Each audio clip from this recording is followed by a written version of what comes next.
Hey everyone, welcome back to Smart 4 Home. Today, we're diving into how to register your Samsung Smart TV. Whether you're setting up a new TV or need to register for updates and services, we've got you covered. Let's get started. Step 1. Preparation. First things first, make sure your Samsung Smart TV is connected to the internet. This is crucial for the registration process and ensures you can access all the latest features and updates. Step 2. Accessing settings. Using your remote, navigate to the settings menu on your Samsung Smart TV. You can usually find this by pressing the Home button and selecting Settings from the menu. Step 3. Selecting Support. Next, scroll down to find Support or System, depending on your TV model. This is where you'll manage various settings and updates. Step 4. Registration option. Look for Device Registration or a similar option.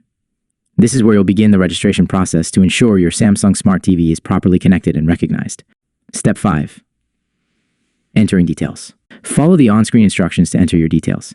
This might include your Samsung account information, email address, or an activation code provided with your TV. Step 6. Confirmation. Once you've entered all the required information, you should see a confirmation message on your screen. This means your Samsung Smart TV is now registered and ready to use. Conclusion.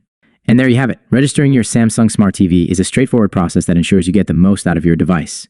If you found this video helpful, don't forget to like, comment, and subscribe for more tech tips. Thanks for watching.